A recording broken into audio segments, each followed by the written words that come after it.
Round One.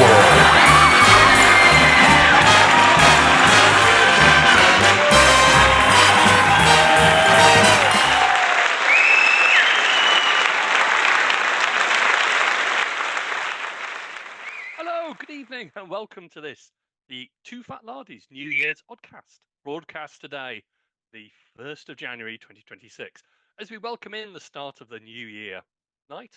And today, I'm joined by my two guests, Nick Skinner and Richard Clark. Gentlemen, I trust you have survived the excesses of the festive season and last night's entertainment, and you're ready for a really productive new year. Did you both have a great Christmas? Yes, I did, Sid. Thank you very much. What did you get up And in to? fact, I'm still in the indulgences. It may be the new year, but there's still leftover turkey. We had 3 turkeys in our house this Christmas due to certain administrative, not oversights, just planning. So that's been Wow. great. Richard, how was your Christmas? Too New Year. excessive. So I'm as soon as we finish this, I'm actually off for a 10-mile tab.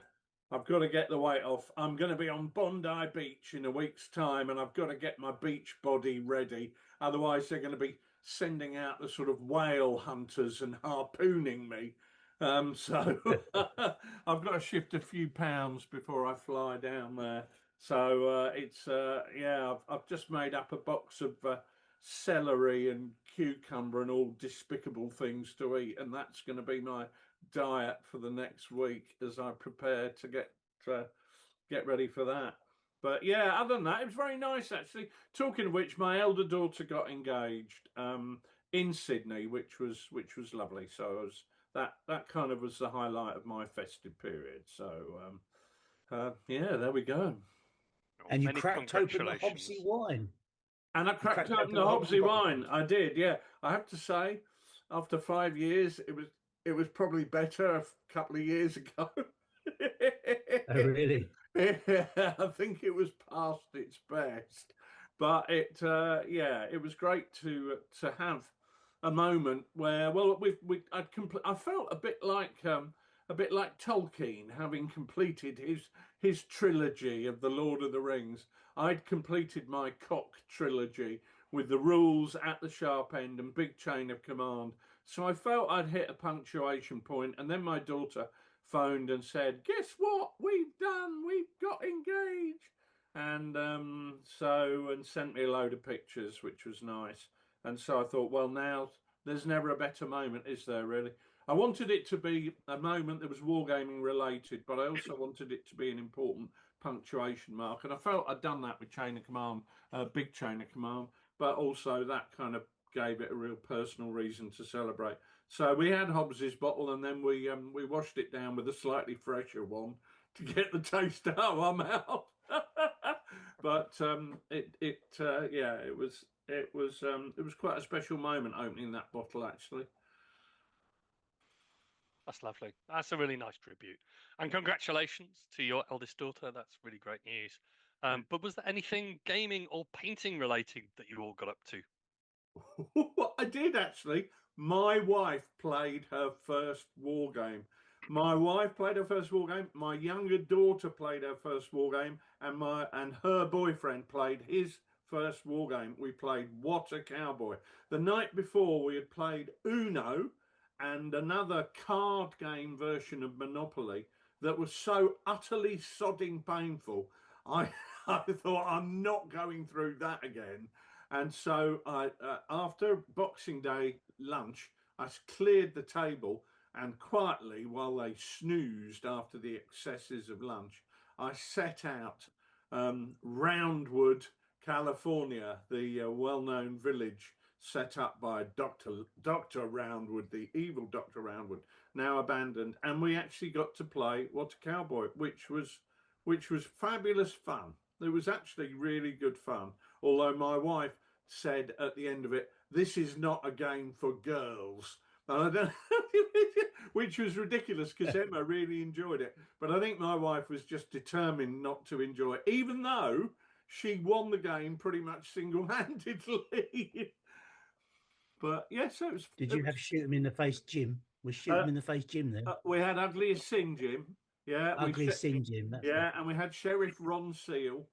right. No, we had all the characters. All the characters I'm were sure there. they're impressed. I'm sure they're impressed by the range of your of your character inventions. I think they were slightly bemused by some of the characters' names. Yeah.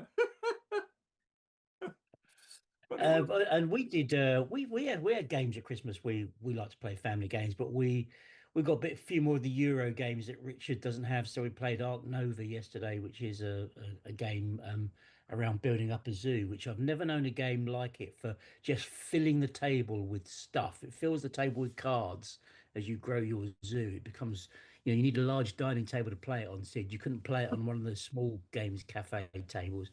And it's also a long game. It's a 4-hour game at least to play that with 4 people. But really good fun. I really enjoy playing it. Every time I get it out, I like it. It's different every time. And we had a few other ones, Azul, and my daughter got a game about landing an aeroplane, a 2-person cooperative game about landing an aeroplane, which is haven't played yet, but it sounds quite fun. It's got quite good reviews. I think Sky Pilot or something. I don't know what it's called. But anyway, it's quite good fun. But in terms of wargaming, we've been doing so many family things and going to see Avatar and what have you that I haven't actually got the paintbrushes out. Been full of great intentions, but today forward is that time because I want to do a jump off point for the jump off point challenge we're doing oh yeah. on Patreon because I've got some ideas for what I want to do there. I'll maybe do a World War II one and a Mexican one that I'm going to do for that. I've got my Sherman lined up for Tom Egan's Sherman challenge. You Where ain't I'm got getting long. my Bloody Raider. hell. No, I haven't really, but luckily it's a corgi, so it should take me about 10 minutes. Um, but you've been much busier than I have, Rich, because you've been able to celebrate engagements and drink champagne and play What a Cowboy, and with your left hand paint some stuff. I painted loads, actually. I painted loads and loads as part of my Panzer Lair project. I've been doing a lot of research into Panzer Lair in Normandy, which people can follow on Patreon if they fancy. Just really a few comments on what books I've looked at and what maps and how I go through developing pint-sized campaigns. Really just a companion piece to something like At the Sharp End, just so people can see what personal journey I go on. And I decided when compiling the support list for Panzer Lair that, I better paint all these then. So, so I've literally gone through and I painted about 20 different models for Panzer Lair, everything from Jagdpanzers to Griller, infantry support, self-propelled support guns to, the usual Aufklärungs half-tracks, the Panzer Grenadier half-tracks, even a Borg Ward exploding vehicle. So yeah, that's been good fun. I got my airbrush out.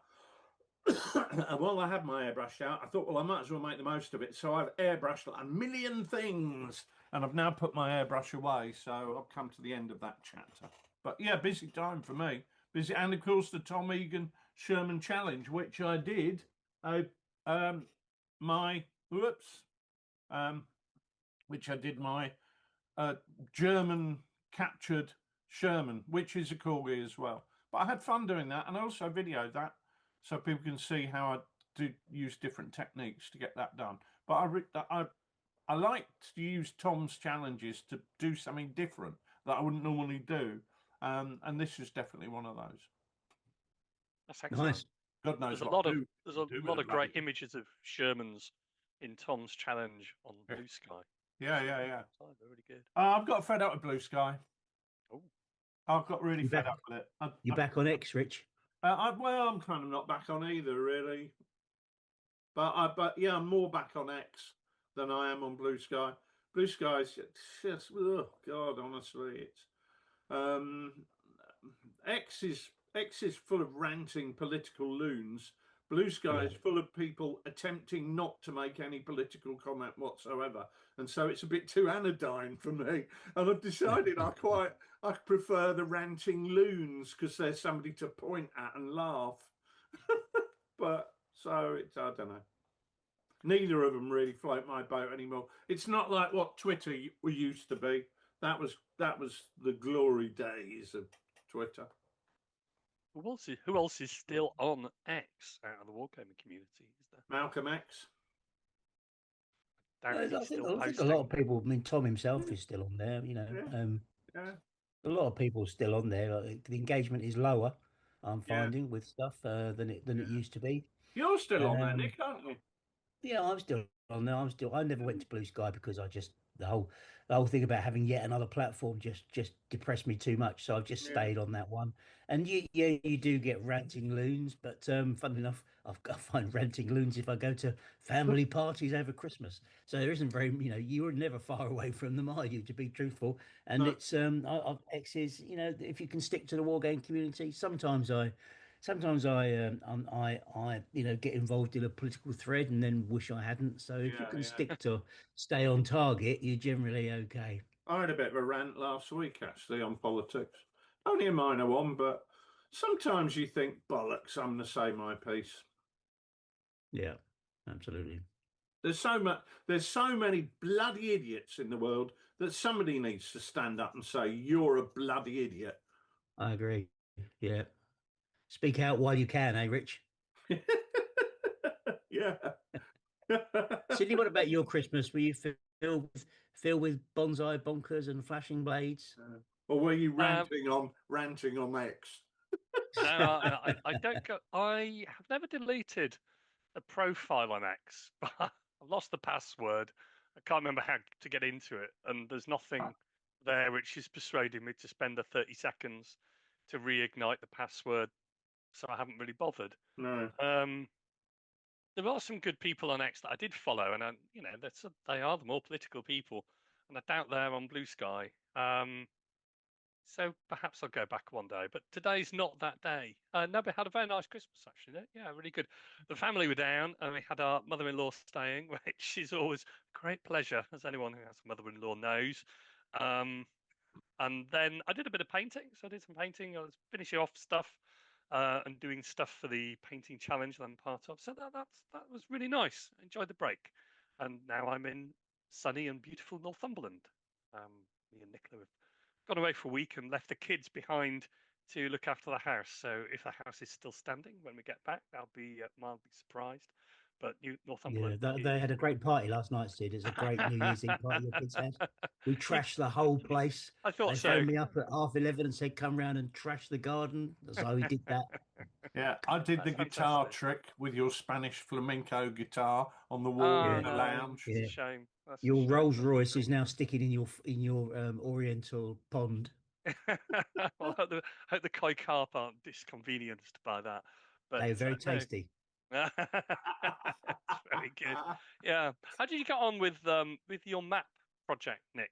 Because you were Well, using SPI so maps. well, yeah. So we've got this project going where we're taking the old Avalon Hill SPI games and trying to find a way to work with them. Richard and I are going to do something next week together on Yeah. this, and I've done what everybody else has probably done over Christmas is get them out, look at them, and think, my God, this is bloody horrible, and how do we do something better with this? But so Mm. I picked up one. Well, that's not true because the Holland game, the Holland 44 game, is a really good game. What I think really frustrates me is the fact that you have to play the same game every time. I mean, the thing that makes them different to other war games is that when you get them out and set them up, you'll set them up for the same game every single time you play them. And what I quite like is be able to vary that to be able to say, actually, I've got all the bits, I've got all the units for Market Garden. Mm. Why can't I set it up for Operation Comet? And the plan that would have been, the one that was Yeah, the yeah. precursor of Market Garden. Let's Does set it? it up for Comet and play Comet and see how that works. And you could do that on the same table actually, and you could probably do it with the same rules to some degree, but the rules are very much geared up to create the campaign that the games designer wants you to play. So if we can strip away some of that stuff and get back to some core, some core stuff about easy things like, what kind of cover is a unit is either in the open. It's like a figure really. A unit is either in the open or it's in light cover or it's in heavy cover, isn't it? So you can just strip back some of the complex stuff and bring in some more simplistic approaches. It means that we can reuse those maps. So I'm looking at that Holland one because Holland, it plays a great game of Market Garden, but that every time you get it out, it's the same thing. And I've got one on Operation Grenade, which is the Yanks in the Ruhr Valley. Ruhr Valley, yeah, and I've got one at Okinawa as well. They'd be quite interesting to play, wouldn't they? Quite interesting scenarios. So if we can Mm, get something going on that, we're going to get some ideas together, Rich and I, next week. Put some stuff out yeah. to the Patreon guys. We've got a bit of a think tank we're creating on Patreon of Mm, like-minded individuals who would want to be able to get more play out of these games. mm, And hopefully over the next coming months, we can create something as a community that we can share for people to hopefully enjoy and get more out of these games because we've all got them, or many of us have got them on our shelves. yeah. And when we get them out, we think nice map, but it's hard work. Mm, excellent. Well, we very much look forward to seeing where you get to on that. Some of those maps are just works of art. I remember the one we used for Bitter Woods, you and me, Nick, and Noddy. Exactly, yeah, yeah. But the rules were pretty painful. They're great for getting an overview, a really good understanding of what was actually going on, because they're quite well researched in terms of units that are involved and locations and that. So they're quite nice to lay out and see this is the campaign in front of me, and you press the play button and take it forward from that point. So it's quite nice from that perspective. And they also seem to do things that tabletop war games don't do. I'm famous for not liking big battle war games, and one of the reasons for that is that I've never really found a set that I think really truly replicate the command, the whole Mm, range of command decisions that have to be made. Now, one of the things you often get in board wargaming is logistics. yeah. That is very rarely represented in any way, shape, or form in a tabletop wargame. And the idea that units don't fight forever, that they need to be rotated out of the action in order to replen, resupply, recrew possibly before they're recommitted, and things like that you don't really see in a tabletop game. So I'm quite excited by the opportunities that are there. And then maybe we can take some of the ideas away from that and look at putting that into some tabletop gaming stuff because there are a lot of people love play big battle Napoleonic games. It just doesn't do it for me. I'd actually rather go to the pub and read a book. Well, I But think the other thing about them is that you get the command oversight. With those big strategy games, normally you can provide you can do everything you want to wherever you want to on the campaign map. So you can there's the command and control is not really restricted. There's no kind of friction or anything like that in that space. You can yeah, normally, if a unit can move 2 hexes, you can always move it 2 hexes. You can always do what it wants to do. There's no kind of command or empty battlefield in that regard as well, which is a different challenge altogether. I get that on those kind of games, but sometimes you can just do the commander can focus on whatever he wants and move whatever he wants in a coordinated way and know what's going on everywhere at the same time. And again, that's always the challenge that you can lay at the foot of these games. But yeah, you're right. Logistics thing is a really important one as well. And I think we talk about World War II games, but actually, what I quite like to also think about because people have said about are we doing this also for some of the horse and musket games because there are other hex game is kind of got certain generic characteristics. Can we apply those same principles to earlier period games? And I'd like to think, well, actually, maybe that's a good idea too, because again, on the same shelves, I've got the World War II games. I've also got, Battle of the 100 Days and Eckmühl and battles like that, Auerstadt. Um, they'd be quite fun too to put through some of this process, There is maybe. there is a lot to be said about those games. I mean, they're sort of everything's packaged in a box, isn't it? So whether it's Bitter Woods or Cold Mountain Campaign or Eckmühl or something like that, you've got everything you need and it's all prepared for you. And you've got to wrestle with the rules. But I mean, there is something attractive, Richard, about those games and the logistics angle, because I think even in the campaigns that we play, we set them up on Discord and we play them, it's still difficult to then sort of say, okay, now we're doing the logistics bit. You can sort of build it into the rules, but it's really something that once you've got your friends on Discord or whatever, you just want to get into the fighting and the battles and stuff like that. And I think there's an extra dimension which you've got to force yourself to go into to add in all the extra bits. Whereas if you're doing a Cold Mountain campaign or the Shenandoah Valley or whatever it is, all of that is baked into those yeah, classic sort of SBI victory yeah, games, and you don't need to do anything else. You've got yeah, all of the political angles, the economic angles of, you know, grants in fighting in the east as opposed to in the west, and it's all done for you. All you need to do is to wrestle with the rules, and the rules are written like legal textbooks. They're not really facilitative, and that's because they've got to be played by somebody from, I don't know, Japan to Venezuela. And I think the theme is fantastic of a lot of those games. It's just coping with the rules, really, and learning the rules for each new game that you get. I think I that's think defeated many of us. I think the rules also tend to give a binary outcome. You know, you continue fighting or you're dead, and I don't think warfare does present binary outcomes. I think there's very little that is black or white in warfare. It's usually different shades of grey. So I think there's aspects of combat that need to be addressed. But I mean, board games do some things better than tabletop games. Tabletop games do some things better than board games. It would be interesting to look at the other and try and apply it to, you know, the opposite, or whatever the terminology would be.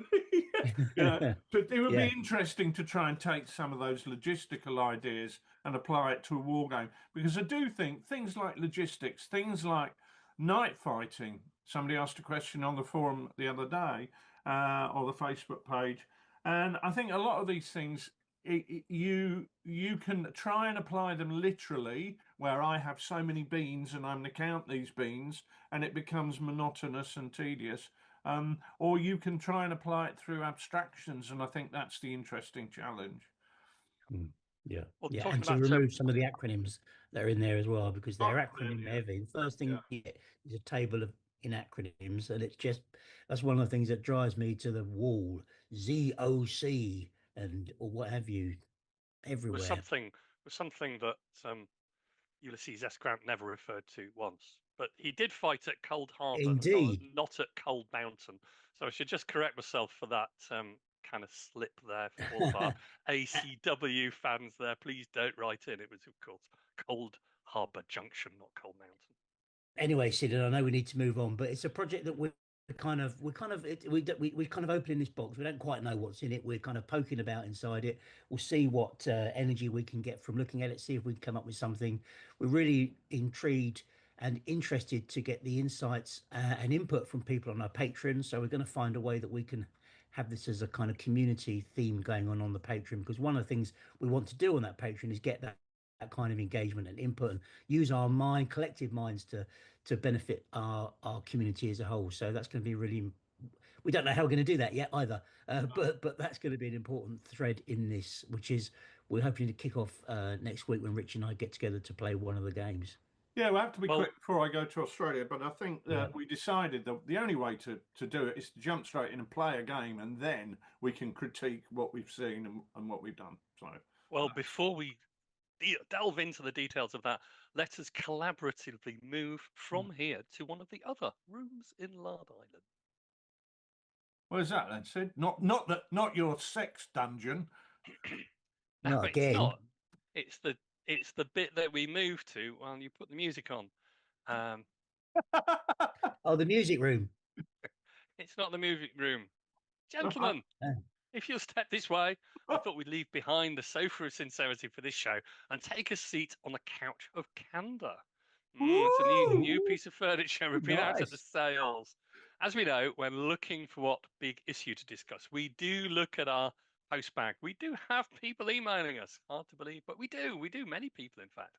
And we take our first look in the post bag for 2026 to see an email recently, which I got from Raymond from Napier in New Zealand. And Raymond said, I was struck the other day that it must be 25 years since I first played a TooFatLardies game. In a hobby where companies come and go, you must have seen some changes. So with hindsight, we can all spot what's changed over the years. But what changes do you think the hobby is currently going through that maybe the wargaming public might not have spotted yet? So I thought at the start of the new year, it'd be fun to take a look at the hobby and discuss the changes that Raymond has alluded to and what their impact will be or what changes they'll lead to. So which of you two, while you get comfortable in the couch of candor, which of you two would like to start first on that one? Well, I could jump in there actually, because funnily enough, I've just been doing my end of year accounts. I have to say, I like the couch of candor. Have you been to the DFS winter sales, Sid? Is that what you got it for a very good price, actually. Yeah, it's up here in Northumberland with us. I was going through doing the end of year accounts as you do. Well, I do anyway. And 80% of my model purchases, and when I say models, I'm talking about tanks, vehicles, and figures, put them all in one pot. 80% of the financial cost were 3D prints. Only 20% were figures. But of those, that 20% that I spent on figures, 90% of those, over 90%, actually, I got to the point I couldn't be bothered to work it out precisely, but I think it was about 92%, were metal. Now, I'm having a personal rebellion against plastics and heading back to metal with that. But I did think, and we've talked about 3D printing over the years on the show, probably ad nauseum, because at the very start, when we started talking about 3D printing, we didn't really know what we were going on about because it was something we were exploring and discovering for the first time.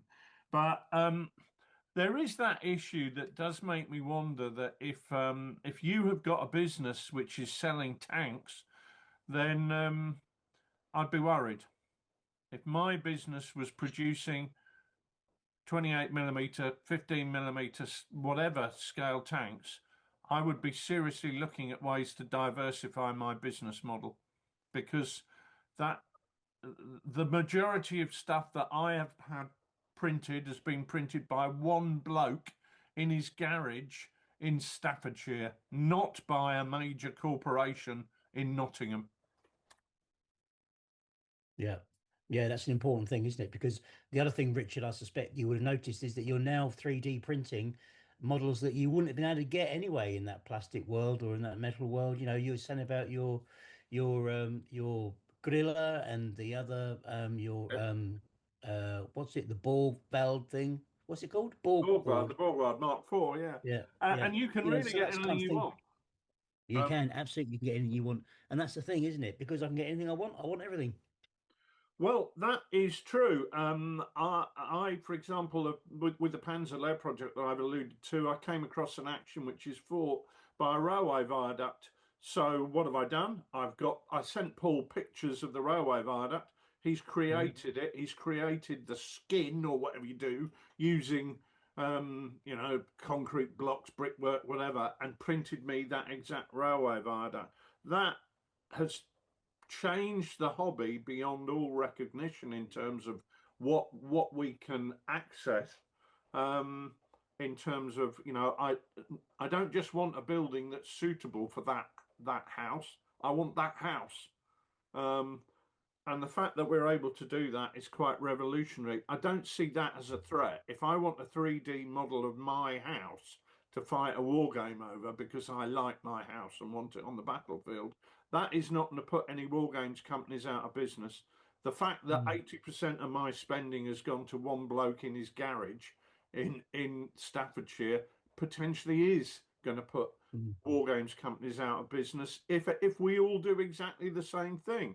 Now, I'm not saying don't do it, because I do it, and I do it for a good reason. I can get exactly what I want, and I can get it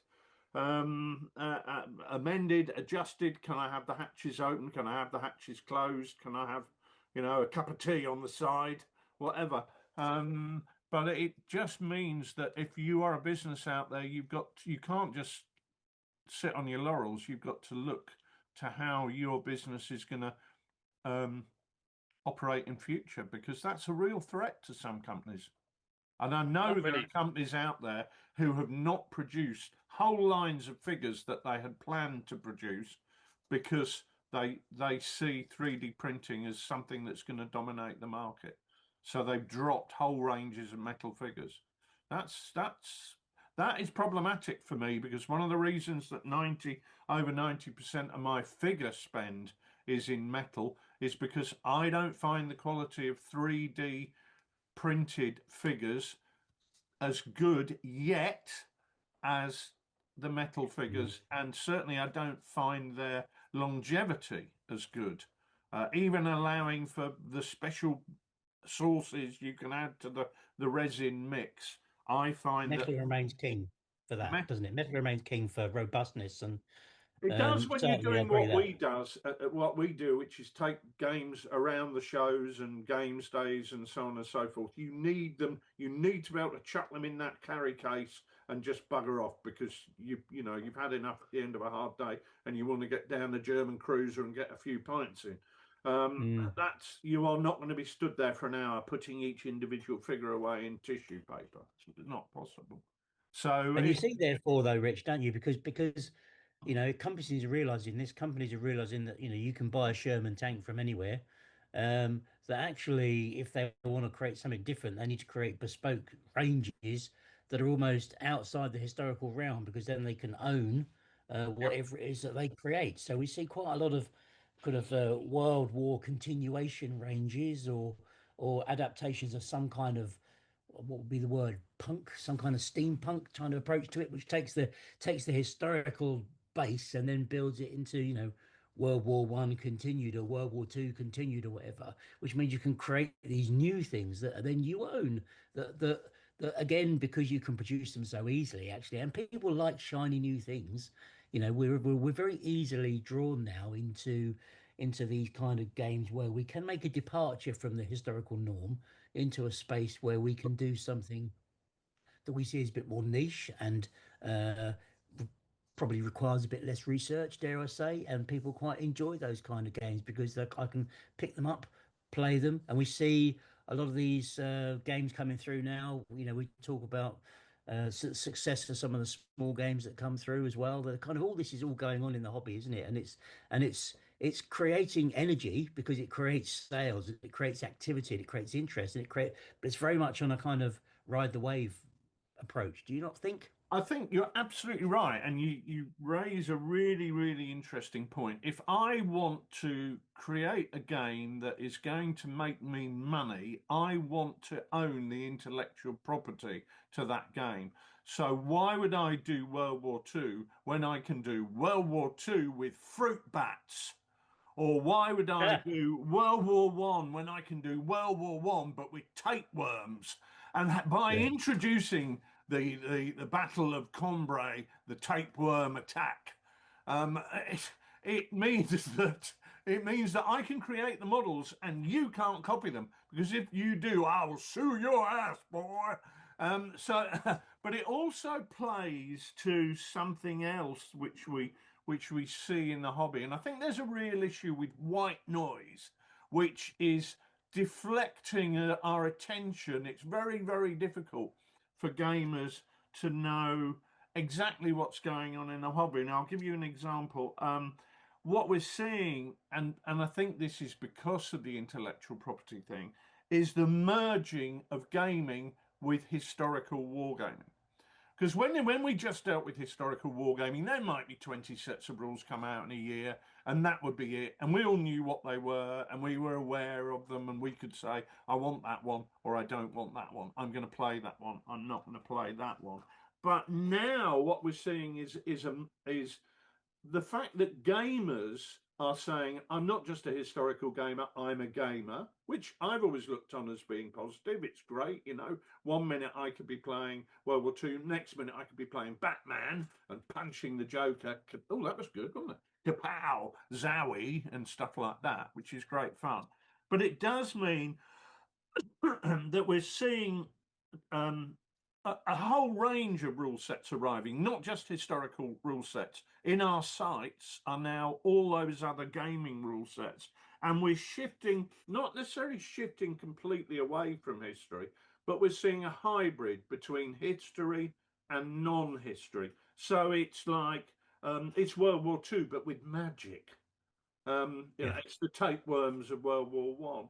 And because of that, but we're also seeing that combined with the modern way of marketing. So Kickstarters are very, very, very dominant in the way people produce things.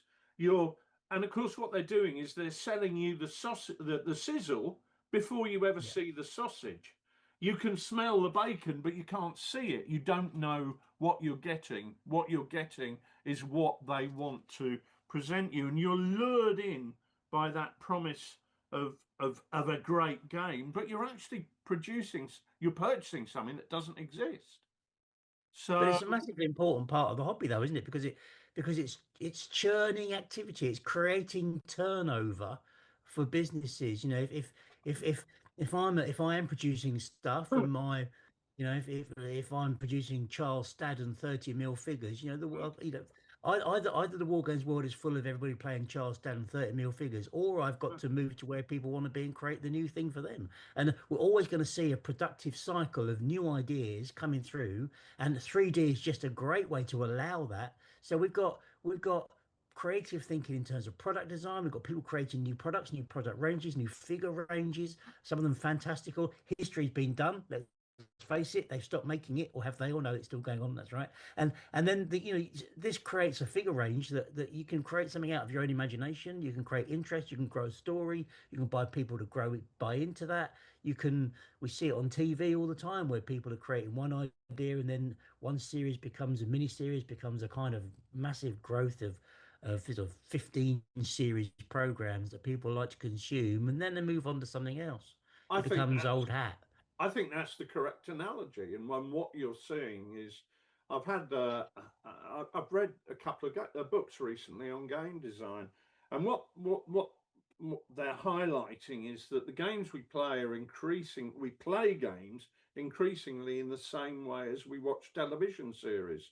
We don't watch that every Thursday night. We watch the next episode in the series. What we do is we get the box set on Netflix or Amazon Prime or wherever, and we binge watch. We binge watch the whole series. We completely immerse ourselves in the storyline, and we live that storyline for a very brief but intense period of time where we consume nothing else, because that is our everything. And then at the end of it, we throw it away and we move on to the next thing. Yeah. And There you go. Look. that's increasingly that's increasingly the way that people seem to be thinking about games. I will buy a game. I want it to be really, really simple so I can get the figures on the table immediately. If I have got any questions, I don't actually want to read the rule book. I just want to ask online, because it's easier than committing my energies to reading the bloody rules. And then I want to play it and play it and play it and play it, and then throw it away. It's done. It's finished with. Now, for me, I was talking about the threat that 3D printing presented to manufacturers of scale vehicles. That's the threat to us, because that's not the business model we have when it comes to producing a game, because we've always said we don't want to produce that 45 RPM single that you play for 6 weeks. We want to be producing that album that you're still playing in 30 or 40 years' time. And that's the difference. The two are not necessarily exclusive, though, are they? Well, I mean, I a think, Richard, well-designed set of rules, you could have a situation that people do play it very actively for a small period of time, but it's the support which goes with that set of rules or that period or that theme which really gives it its longevity. I mean, rules which have longevity or games which have longevity don't do it by accident. I mean, Dungeons and Dragons has been around for 50 years or however many years, but it's been consistently supported. But that's the point. That's the point. The question is, what changes have happened? People aren't going to be playing games for 50 years. They're going to binge play in the same way as they binge watch, because this is the way society has changed. We don't have the attention span. We don't have the desire to commit, or at least this is the narrative that's being. I'm not sure that's entirely true. I mean, you think about the number of cooking and knitting and sewing programs or repair shop programs on TV. They're all focused on a more analog experience than purely a digital one. What I'm saying is, this is the narrative that we're being sold, and I think it's wrong. I think it's wrong. I think people do still want to play games that have content. But if you read the hobby press, or a lot of it, now I'll give you an example. There's a War Games magazine out there that does a survey at the end of every year. What's the best set of rules? What's the best this, that, and the other? Well, Chain of Command used to win there. What's their best set of rules? Nearly every year, every other year, to the extent that they stopped asking the question, what's the best set of rules? And now only have what's the best new set of rules. So a set of rules can only win once. And we've done very well in that. Midgard won last year. What's a Cowboy won the year before. Well, this year, Chain of Command 2 has come out. It wasn't even mentioned in their choices when they released their survey questions. And the point I'm making is there's so much white noise out there with all these new games coming along. Even magazines who are specialist historical or non-historical but specialist wargaming magazines can't keep up with what's happening because there's so much. This is new, this is hyped, this is brilliant, this is Kickstarter. Smell the joy. And that's combining with people being told buy games, they're disposable. But I don't believe that's the case. I want That's to put just something what else we're in there being as well. told. I want to put something in there as well, Rich, which is part of the analogies that you drew earlier, which is the music industry one. Because the music industry is, you know, we all have our favourites from 1984. We could play Top of the Pops, 1984, top hits, best songs, things that have lasted throughout time, and we still love them. You know, and the music industry, it's a multi-million pound industry, right? It supports a multi-million pounds worth of product creation every year. There's people making songs all the time and releasing them onto the internet, and they're backed by publishing, whatever they call them, music production groups, and they're backing these wacky blokes. 95% of them are forgotten in 2 years' time. You know, it's kind of a fire it and forget kind of approach to that. But there are some, aren't there, that last. There are some that we keep going back to. Oh, we all love Spandau Ballet. Everybody loves a bit of Spandau Ballet. Everybody loves a bit of Led Zeppelin. Everybody loves a bit of Status Quo. Everybody loves some of these bands are, you know, the wargaming equivalent of the Beatles or whatever. But what is it? What is it? And I don't know the answer to this. What is it that keeps those bands alive? Is it the band or is it the fans? And do the fans create that longevity? Or is it the band that somehow do something to create the longevity? I don't know the answer to that. Well, But it's the both, same thing isn't about it? war games, isn't it, really? I think the war But games rules. What is it? it's both, and it's also continual support from a record label and record producers and different collaborations and keeping things fresh. And Well, it's about bands quality, do isn't it? go It's in about and out of favour.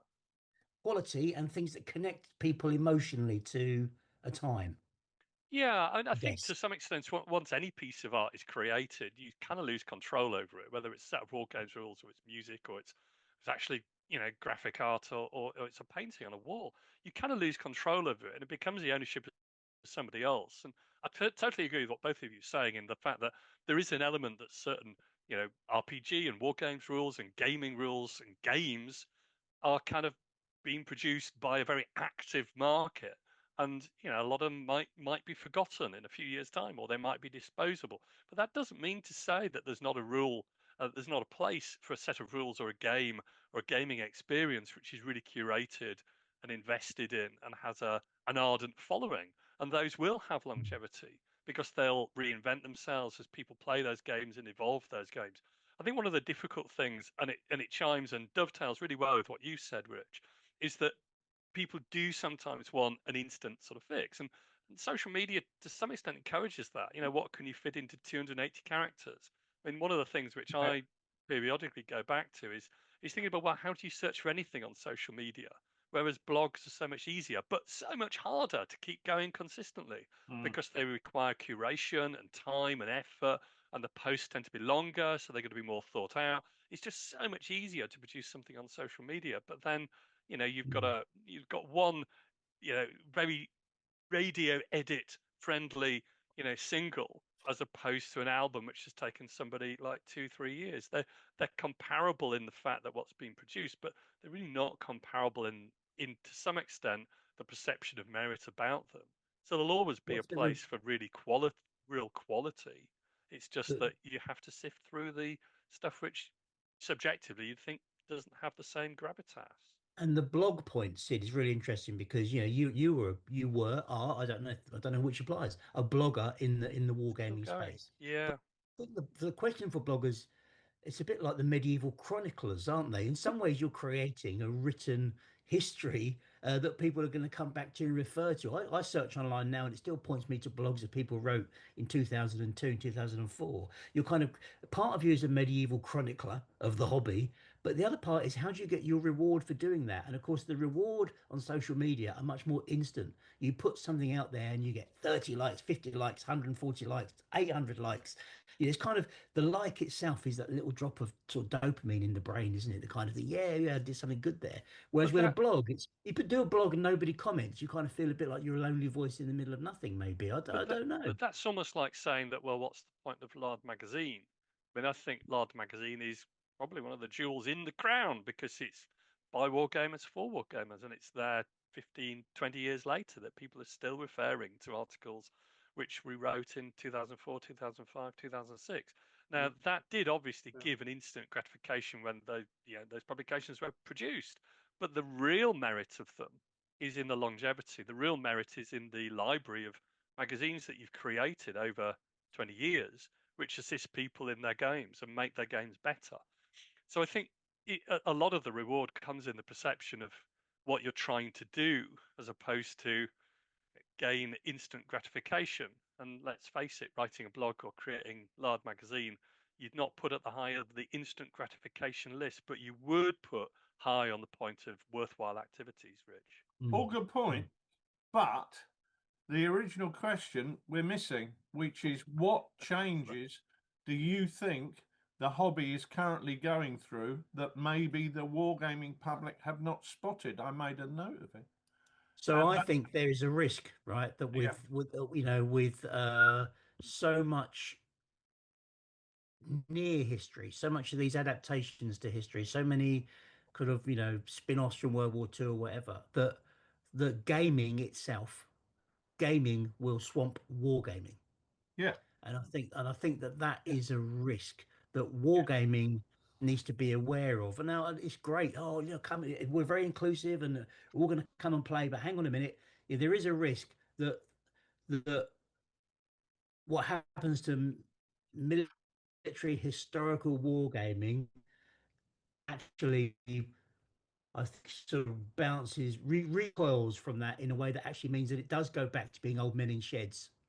And there's a risk in that, a real risk in that. I think we can embrace all these things, but we have to recognise that there's so much more interest in those other spaces and in that kind of itch scratching of these kind of small games that it's a real challenge to serious historical gaming. Well, I think this is simply reflecting societal changes, isn't it? And we hear about people's attention spans being an awful lot shorter than they were because they're now used to looking at something on their phone for 2 minutes before they swipe onto the next thing on their phone. Now, this isn't me saying that. This isn't me saying I'm an old man and all young people are stupid. This is me saying, hold on, I'm doing this as well. I go, oh, what's happening in the Ukraine? Oh, that's interesting. What can I now have for lunch? Oh, fish fingers. Because that's the way the this thing here works, isn't it? We swipe up and there's something completely different, completely irrelevant. Very and different. I think that there's a real changes happening in the way that we consume wargaming because we consume everything in a different way. So attention spans are potentially reducing. Therefore, there's pressure on war games rules or games rules to be more simplistic. I saw a review the other day, somebody reviewing something, and he said, I got these rules and I thought there's not a lot to these rules. I'm not sure I like them. And then I realized that's why I do like them, because I can just get playing straight away.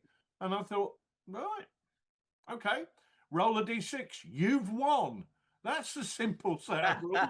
But how satisfying is it? How satisfying? Well, I don't think that's wrong in a way, but I don't think it's the full story. I mean, I think looking forward to answer Raymond's question, yeah, there is a point that potentially some rules getting simpler, but in another way, maybe we're getting better at not writing overly verbose and prolix and complicated rule sets. We're getting to the thematic narrative things that people really enjoy and remember about their games, not arguing about moving by quarters as we would have done 25, 30 years ago. I think that it's becoming a more diverse, broad, less male focused hobby. I think that's really, really strong. That continues. Yeah. I think it is a hobby which people are using different spaces to undertake historical wargaming than they would that they were done previously. I think that's very strong. I think we're also learning from other ways of developing games and rules and thinking about what sort of gaming experience we want. And I don't think necessarily we thought as hard. I certainly didn't, like 30 years ago or 20 years ago, about that. But now you're curating an experience in a specific time frame. Because people just don't have as much time to spend playing a game over a day. They want to do it over 2 or 3 hours. None of that, even if that is the change or a change, none of that is bad. It's just an observation, really. And I think that you can see that as being as something which is a threat to historical miniature wargaming or not. I'm I going to personally say, don't. I'm going to say something here. What's this fucking? Sorry, what's this couch called?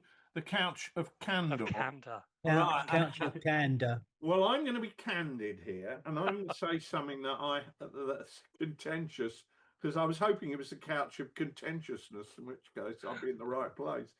But I think that games today are less adaptable than they were 25 years ago. And I think that's largely because the majority of them will come from a GW background nowadays. And that is an environment, because it's so focused on competitions, where the game they have to play is more rigid than the games we used to play 25 years ago. Whereas if we got a set of rules 25 years ago, you'd say, yeah, this is a really good set of rules. There's 90% of it I can really go with, but I'm going to write these additional rules for this bit here, like amphibious landings, because that's something I want to include in my game, or helicopters or whatever. Whereas people who come from that GW competitive background will go, well, those are the rules. It's a bit like playing tennis. If we go to a tennis club and play tennis, we can't say, well, yeah, we like tennis, but we want to change that bit. We want to make the net 6 inches lower because we reckon that would make it an exciting game. And they're going to go, no, you can't do that, mate. It's tennis has a set of rules that are there and you can't change them. And I think a lot of people who've come into the hobby via that more competitive type GW background are not so inclined to make changes to the rules without somebody doing it for them, because that's what they're used to. And consequently, I think that often means that they're never quite satisfied with the rules that are put in front of them, because they know that they like 90% of it. But rather than adding the extra 10%, they'll often people will go and buy another set of rules, hoping that that's going to be the perfect set of rules for them. And I think that fuels this continual process of new rules coming out and Kickstarters fueling that. Whereas I think, to be honest, Rich, how is that any different from any game that we've played, which is, hardcore historical wargaming? I mean, how many set from Vietnam or World War II naval rules have we tried over the years? And especially on something like World War II naval, which is very technologically based, and we've decided we don't like those rules and we do something else. And I don't think that it's the case that this is just anything new. I think that people do fiddle around with rules, and people do pick up sort of thematic games, whether it's from GW or anywhere else. They're going to fiddle with them just like we fiddle with them consistently. I don't really see that people are just playing the rules because they're there written down. People will house rule all of these sort of different games. I think though we've got to be careful about that because so I said earlier on, I've been over Christmas playing these kind of Euro games, these Ark Novas and Azul and things like that. People don't adapt those games; they play them directly out of the box, based on the instructions they're given. So they expect to be given a structure that's going to work and give them a satisfying result. But so they're not historical miniature. They're not miniature war games where you've got that flexibility of no gridded boards. You've simply got a table with terrain and line of sight. But this is the point. No games. Richard. Sorry, we can only one of us talk at any one time. That's part of the problems in the technology. And I will speak now. Thank you very much. You said earlier on about your family playing water tanker. What a cowboy. I don't know why you didn't play water tanker, by the way. But anyway, I'm not taking offence at that. So the The thing is, though, they've got a gamers. They were gamers. They were willing to. The reason they're even willing to have a go at it is because they've encountered other games and they've got their gaming head on. And I think gaming is huge. Wargaming is not as big. And gaming, as I said earlier, the risk is that it swamps that so Yeah. many gamers move into wargaming that it swamps us. The way that wargaming stays alive and mitigates that risk is by creating experiences that allow that transfer, that encourage people to bridge that gap and give them a structured way of managing a kind of experience within wargaming that gives them a positive taste and then they want more. It's bridging that gap between the two. And if they want to go into the hardcore historical gaming, they can do that from that space if they want to.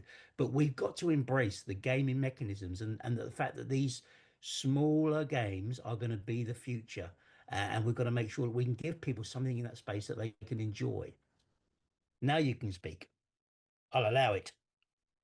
Good. Well, no, I'm simply making an observation in terms of what has changed. Is that I think people are less likely to tinker with games than they are to to play it straight out of the box. And I think in the world of gaming generally, there are some very big corporations that put together some games.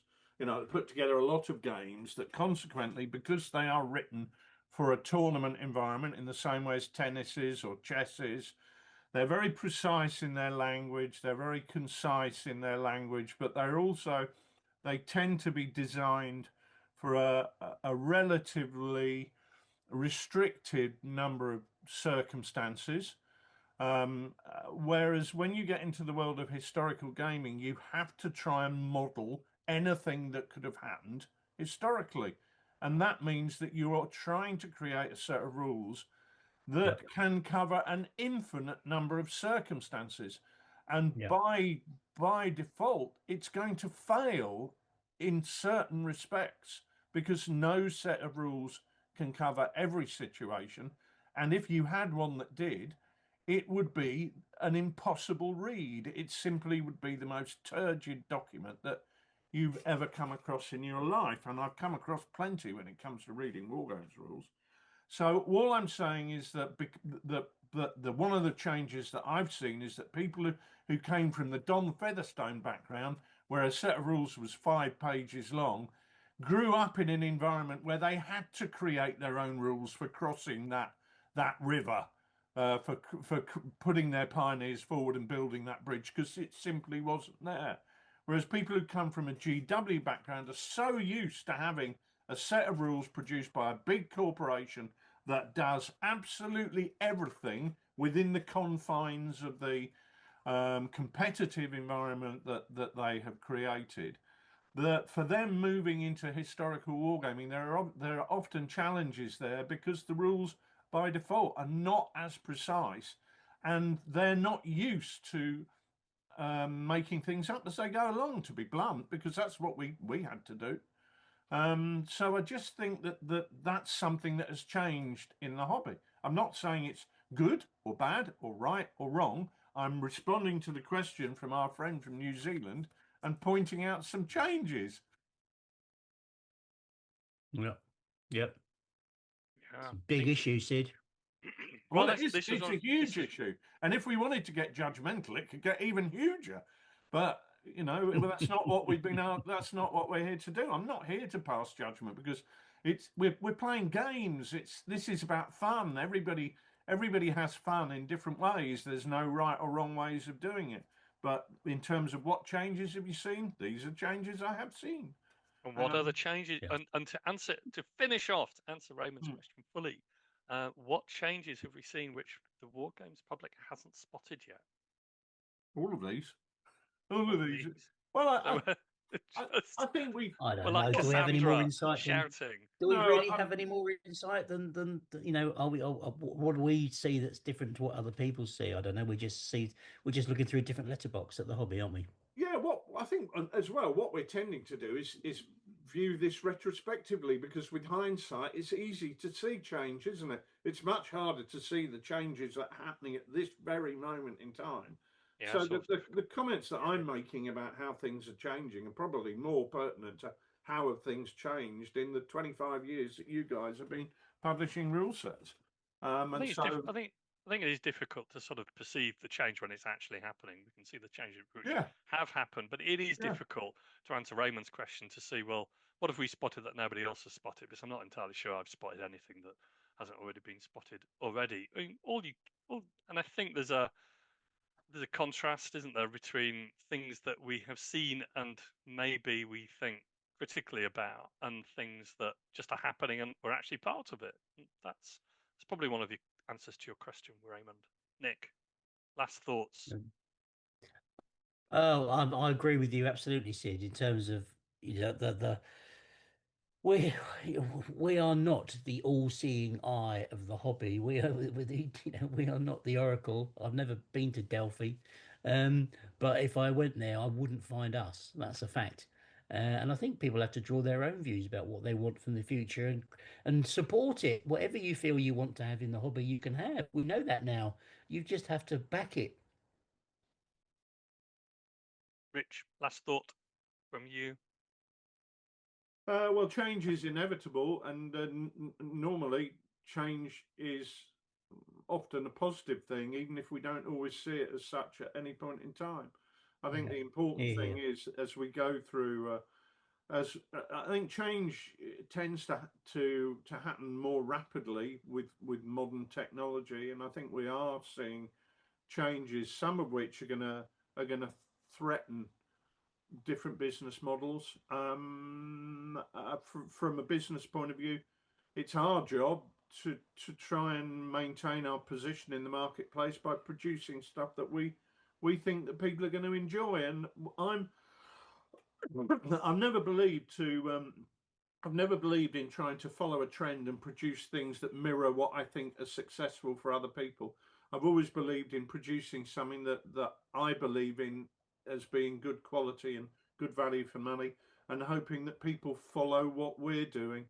So that's what we can do. All we can do is continue to try and produce things that we hope people will enjoy and that we enjoy producing, because that's a huge part of making it enjoyable, is the fact that we've had fun creating it. So vive la change.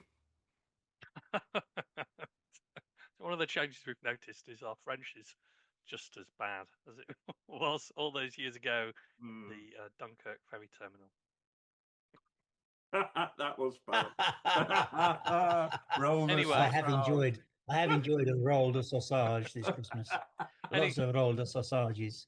Anyway, chaps, it's New Year's Day. Thanks again for another really interesting chat. That's all we have time for at this point. Thanks, as always, for joining us, and we'll see all of you again on the next podcast. So it's time to sign out. So my thanks to Rich and Nick and to Roger and the boys, who for the first time in 2026 will play us out. Good night. Good night. Good night. Well, There we go. difficult Doing one, any bonus footage? Any bonus footage? yeah. Any bonus footage, or are we out of time? Yeah, I think 5 minutes. Just to say. I think 5 minutes. The person who I'm supposed to be speaking to has not ringed me yet. So. Right. Well, I think. Okay. Is that who's that? Your wife? It's not. Nicola did pop in and see why I was still on the phone on No. this, but Well, let's move on. you know. Anyway, it's difficult. The other thing is difficult is that our perspective is defined by who we are, how old we are, where we come from, where we've been.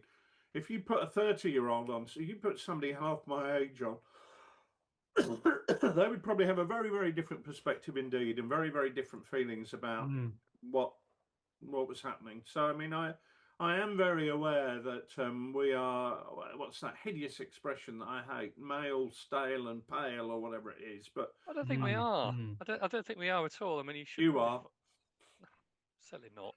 I mean, that there's a lot which you could say about people's attitudes, but I don't think the three of us encapsulate everything we should be thinking about. But you would say that because you have our perspective, because you're an old git. I don't think a lot of my attitudes are old gitish, though. Yeah, you are, mate, I think honestly. That's the and key you're thing. from Humberside. So, I mean, you're even more entrenched in the sort of quagmire of mediocrity of middle age and all that shite, you know. Can I relate a story of something that happened over Christmas in my in-laws that I saw, which actually I think is quite interesting in terms of this.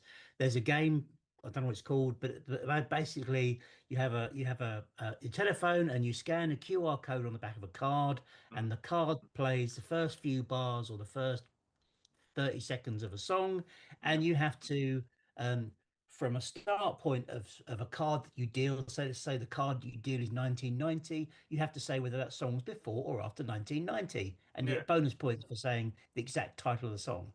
And then as you grow this card, so you have the first card is 1990, the second song you might say is 2000, then you get a third song, you have to say was it before 1990 or before 2000. So you've got this, and you've got songs from 1954 to 2023 or whatever. Okay. And what I saw around the table was the ability or not of people to engage with that entire timeline. So Mm. anything that was before the year 2000, Mm. the younger kids around the table, my sort of nieces and nephews and that, no idea. No idea. They're as just as likely to guess 1984 as they were 1962. Okay, they've got no idea what a song came from. The older generation are the opposite. The older generation couldn't place anything that was after 1990. They're just as likely to say it was 2017 as it were to say it was 2000. They've got no idea outside of their sphere. Yeah. But within Yeah. their sphere, they're really quite precise. Oh, it's 84. What's 85? Because you're placing it against where you were in your life. You are. Yeah. Yeah. And I think the games can be a bit like that too. You place them against where you were in your life, about Mm. what experience you have. We look at those Donald Featherstone games with their chalk outlines and their block Yeah. hills, and we'd say, who the fuck would want to play that? Actually, I quite like to play that. I quite like to have a go with that. I would love to go back in my time machine and have a game with Donald. But Yeah. equally, we look at some of the other games. Who want to play that? And yet we have Yeah, our own there's individual sweet spots. We are pale, male, and Tapeworms stale in of that World War regard. One. yeah, We are there's pale male and some stallion as much as we have a sphere that we're comfortable with, and Yeah. outside of that sphere, we're kind of struggling a bit.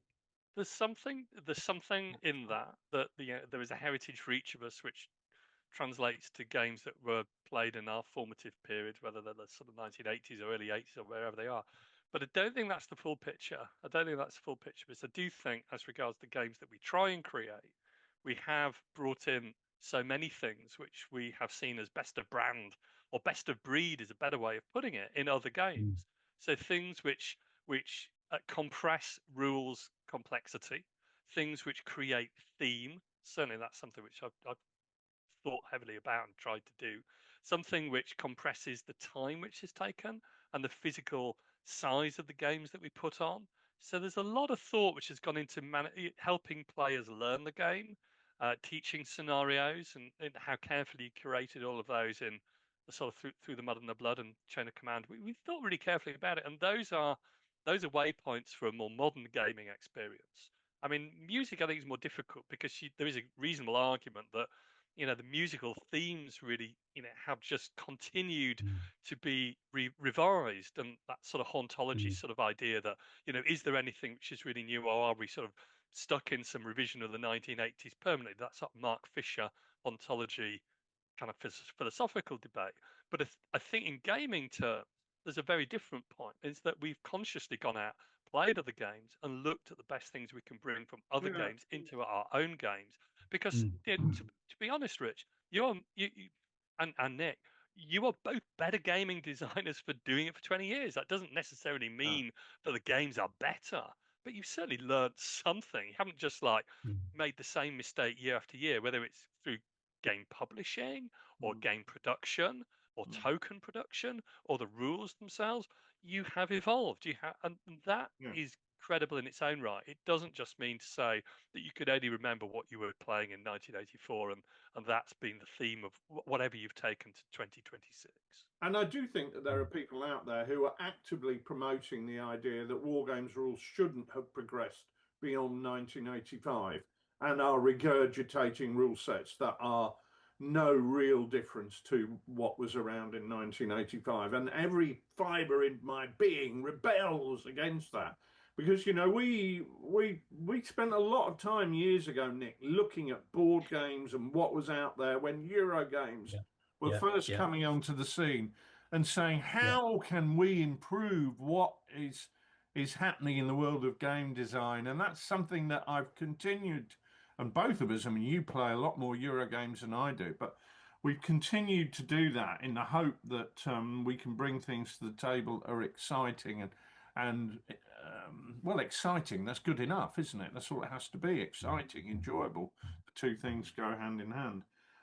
But yeah, I don't know. It's a difficult question, actually. And we live in what has changed is that 25 years ago, you could ask me to be candid, and I would do so knowing that it wouldn't have people leaving in tears. One of the things that's changed now is that you have to be very careful how candid you are, because people say that doesn't suit my view of the world and I'm going to be upset by that. And that's a load of wank, and I hate that aspect of modern life.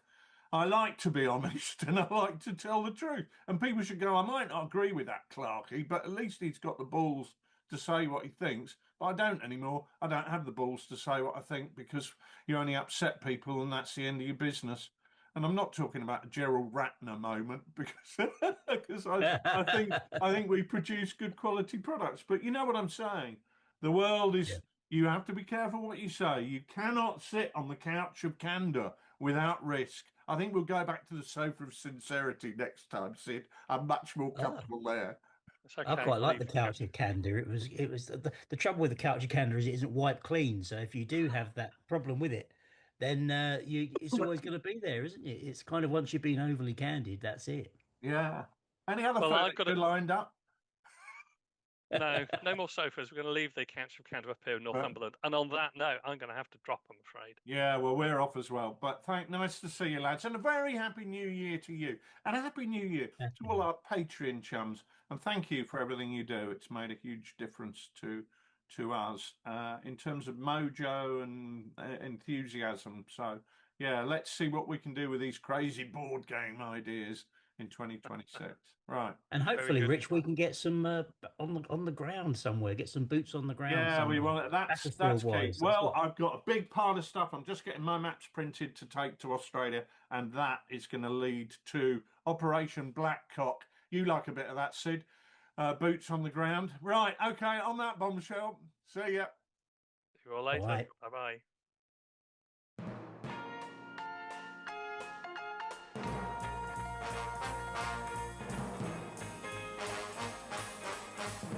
Tonight's show, Sydney Rounders is joined by Nicholas Skinner and Richard Clark.